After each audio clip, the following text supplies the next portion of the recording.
जय हिंद साथियों। हिंदी साहित्य की 5000 महत्वपूर्ण प्रश्नोत्तरी सीरीज में आपका स्वागत है।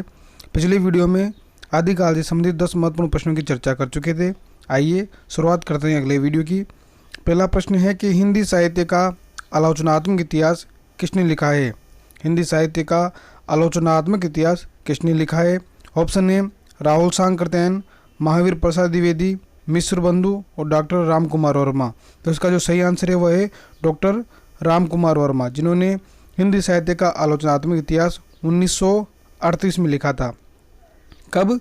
1938 में डॉक्टर राम कुमार वर्मा ने हिंदी साहित्य का आलोचनात्मक इतिहास लिखा था।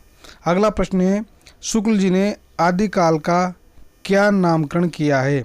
आरंभिक काल, चारण काल, वीर गाथा काल या प्रारंभिक काल। तो शुक्ल जी ने आदिकाल को जो नाम दिया है वह दिया है वीर गाथा काल। आदिकाल को क्या नाम दिया है? वीर गाथा काल। शुक्ल जी ने आदिकाल को वीर गाथा काल नाम दिया है। अगले प्रश्न की बात करें तो डॉक्टर राम कुमार वर्मा के काल विभाजन में हिंदी साहित्य का प्रारंभ कब से माना गया है। तो ऑप्शन है आपके सामने 700 विक्रम संवत से, 750 विक्रम संवत से, 1000 विक्रम संवत से या 1050 विक्रम संवत से। तो इसका सही आंसर है वह है 750 विक्रम संवत से डॉक्टर राम कुमार वर्मा ने हिंदी साहित्य का प्रारंभ माना है। अगला प्रश्न है कि हिंदी साहित्य के प्रथम कालखंड को बीज वपन काल नाम किसने दिया है। ऑप्शन है मिश्र बंधु, महावीर प्रसाद द्विवेदी, शिव सिंह सेंगर या डॉक्टर धीरेन्द्र वर्मा। तो इसका जो सही जवाब होगा वह है महावीर प्रसाद द्विवेदी। महावीर प्रसाद द्विवेदी ने हिंदी साहित्य के प्रथम कालखंड को बीज वपन काल नाम दिया है। क्या नाम दिया है? बीज वपन काल नाम। अगला प्रश्न है कि हिंदी का पहला ग्रंथ या पहली रचना कौन सी है। ऑप्शन है भरतवेश्वर बाहुबली, श्रावकाचार, पृथ्वीराज रासो या पाहुड़ दोहा। तो इसका सही आंसर है श्रावकाचार। श्रावकाचार हिंदी का पहला ग्रंथ या पहली रचना है। अगला प्रश्न है राहुल सांकृत्यायन हिंदी का पहला कवि।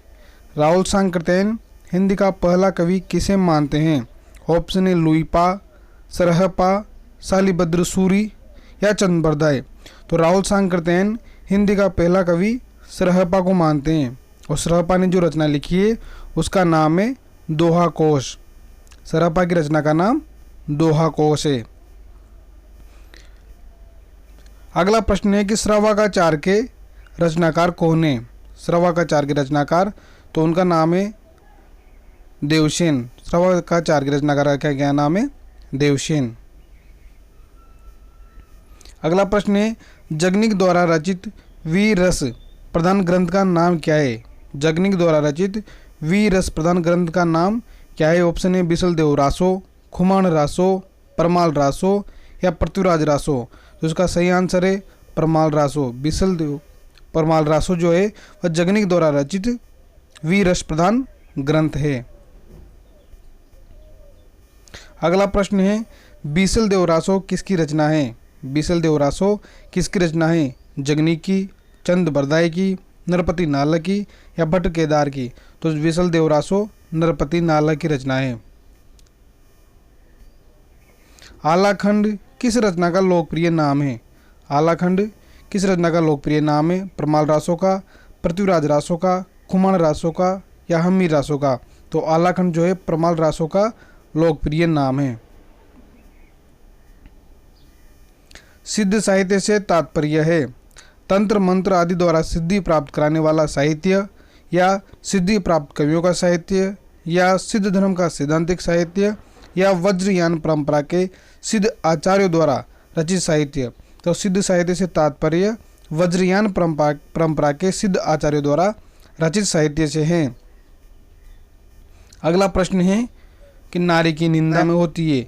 नारी की निंदा किस संप्रदाय में होती है। तो ऑप्शन है नाथ संप्रदाय में, सिद्ध संप्रदाय में, जैन संप्रदाय में या बौद्ध संप्रदाय में। तो नारी की निंदा नाथ संप्रदाय में की जाती है। नाथों ने अपने संप्रदाय के सिद्धांतों का प्रचार प्रसार करने के लिए किस भाषा का प्रयोग किया।